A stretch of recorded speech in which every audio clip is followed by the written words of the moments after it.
Hello there. Chances are if you're watching this video, your truck probably doesn't start, or the ends of these terminals are broken off, or they are corroded all to hell and you can barely start your truck, or you're just bored and looking for something to watch. So today we'll be changing the battery cables and ends on this 94-02 Dodge Ram. I don't claim that this is the best method of doing it, but in my opinion, to me, it is the cleanest and best for longevity in the way that I'll be doing it. Hopefully this will kind of give you an idea in what you're looking into getting at, or kind of some different methods you can maybe come up on your own. Let's dig in. So the application I'm working on here is my 98 12 valve, and it only has one battery in it right now because the crossover cable was so corroded that it pretty much wasn't doing anything. The bad thing about the crossover is since it lays flat, a lot of moisture likes to sit inside it, and they usually get pretty bad. So if you're watching this and you still have your second battery, I would look at the crossover cable and make sure that it isn't corroded. Moving on to the terminal ends, as far as these are concerned, they're not terrible. Like, I could probably reuse this ground, but since I'm in here, I'm going to redo it all. Most of the time, over years of pulling them on and off, this leaded chunk here breaks. I'm not sure if you can quite see it, but this is almost going to break right there. And then just putting booster clamps on it, changing the battery out. They're 20 years old. Like, you know, they've earned their retirement. Another bad thing about these ends is that the wire isn't sealed to the terminal ends, so it's easy for moisture to get inside. So the problem that I was having with this truck is that even though I have a good battery and a good battery connection, it wasn't getting full voltage to the starter.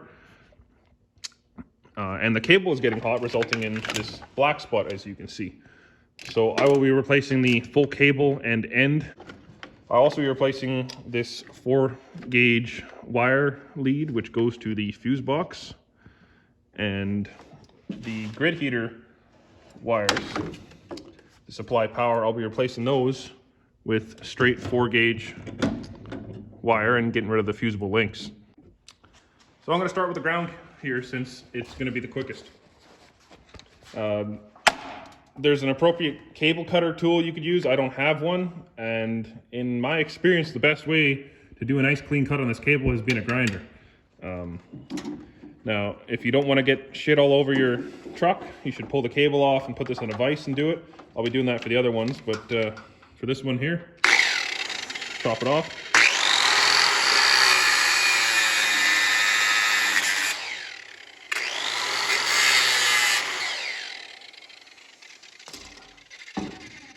The benefit of using the grinder is you get a nice clean cut. Like trying to use some side cutters like this, it ends up crushing the wire and you don't really get a nice even cut across it. So that's why I use the grinder.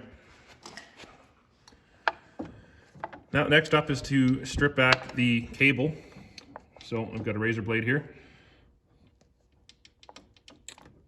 You'd say about an inch exposed.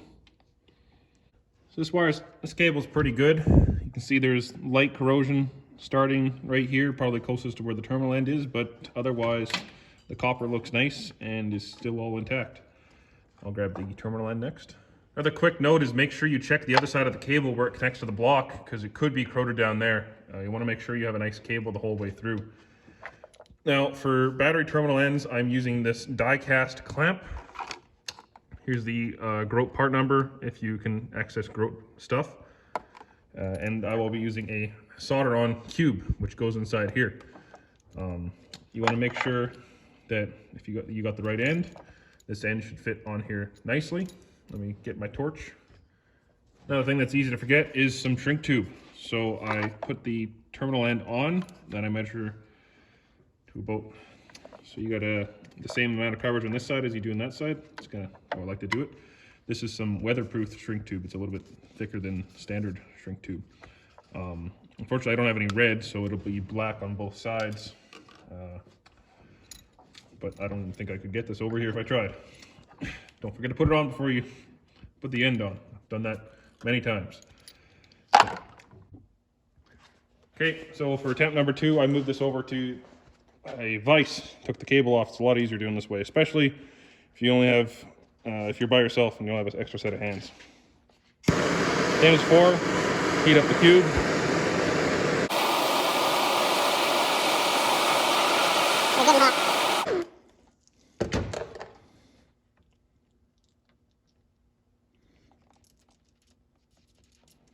You want to hold it there for a while, so it has to solidify.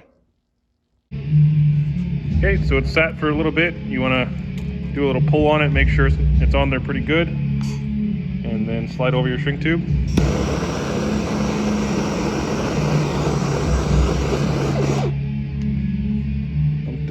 Probably better to use a heat gun than the torch, but I'm being lazy right now.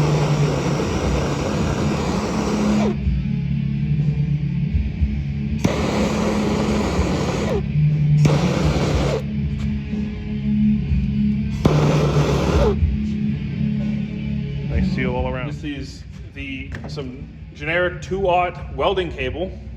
I like to use welding cable because it has a finer strand count, so it's a lot more pliable, easier to move around, and possibly with the finer strand count you are getting more wire. You know, if you have a thick strand count, it's less dense.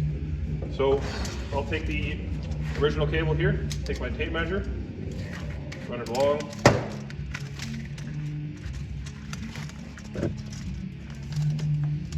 Got say 50 inches about there, so I'm gonna go to 54 to give myself a little extra. You know, it's always good practice.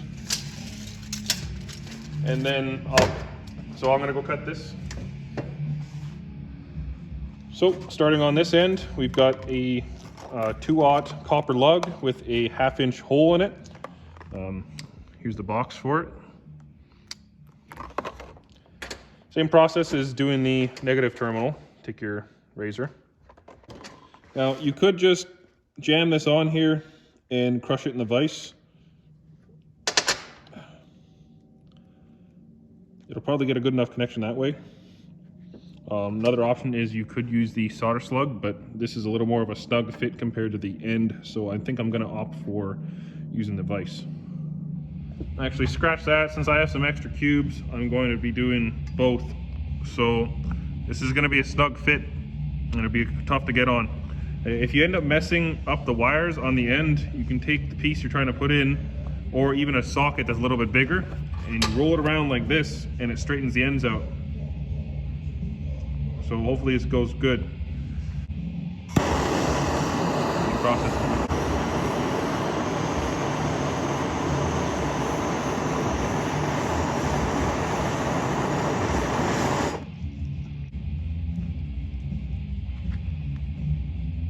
Now it's in there good. The vise, clamp the shirt out of her. You want this one coming off. And then, no, I did not forget. I'm going to do the shrink tube. Thankfully, the other end isn't done, so I'm going to slide it over right now. So moving on back to the truck here, I have the cables installed, and then there's the supply to the battery box. I could have reused the original one. It was in good shape, but I had this cable laying around, this 4-gauge stereo grade wire, and this was the right length to redo it, and I already had the lug, so I may as well. Also, I like to put a longer bolt on here, and there's a little groove here for the square head of the original bolt. So I take a washer, you can kind of see it, and I cut a flat out of it so it fits nicely. Put a washer so that the nut does not dig into the lead, and then that's done nice and clean. Next step, I'll be redoing these wires for the grid. Here's the original grid heater wires out of the truck. I never really was a fan of how they did these because they have this nice 4-gauge or a little less wire, and then it connects down with the fusible links to the smaller wire here. Not sure where the gauge of that. So what I'm doing with these is I'm splitting them apart, and then I'm gonna make 2 4-gauge wires in the exact same length, and then join them up so it won't have any fusible links anymore. So here's the new lead made up. The neat little trick I did was I cut the original caps off here, whatever they are, and so you do a slit in the middle, and then you can overlay it on the 4-gauge wire, and then you put a shrink tube over top, and you know, it still kind of looks OE on this end. And then I took a 2/0 lug with a 3/8 hole, put it in the vise, put the 2 wires together, and that's clamped up and heat shrink now. Another thing to note is the little leads that go to here. It's pretty common they wear out and don't sit on here very well, and I've been having an issue with my truck where they've been falling off. You can see them down there. They just clip over top. I'll get in focus here, but it's pretty common that they come loose. So one thing you could do is you could take a pair of pliers, clamp these, and it'll kind of make them fit on there a little bit better. Or you can cut this off and replace it with an eyelet and then put a nut over top, and that will hold them on there for sure. All right, so I completed the crossover cable as well as the other end on the passenger side battery. This ended up being a good cable, so I just replaced the end on it. Seems really, the positives usually just corrode, but the negatives appear to be in pretty good condition. So plan for that accordingly, unless you just want to replace all the cables. For the crossover, I took the original hold downs for the rad and transferred it over. I didn't have a big enough loom to go over top of these, so I put a smaller loom underneath. I used some audio cable I had kicking around that should work pretty good. And then here's the completed driver side terminal with the bolt and some washers to space it all out so it's not crushing these wires a lot. And then how it routes down to the grid heater nicely, you can kind of half see it. There it is. Well, I hope you enjoyed the video and you were able to make some pretty good looking battery cables and help your truck start a lot better, especially with these cold winter months, or even in the summer, just to start better. I tried my best to keep this video concise and informative, and if you liked it or you had any comments on things I could change or suggestions, please comment below. And if you enjoyed the video and kind of like these types of videos, or even want to follow along with some of my interesting builds, consider subscribing or checking out my Instagram, as I have a whole bunch of other informative posts. And check out the channel and check out the page, and if you like it all, subscribe, and maybe I'll see you later. Thanks.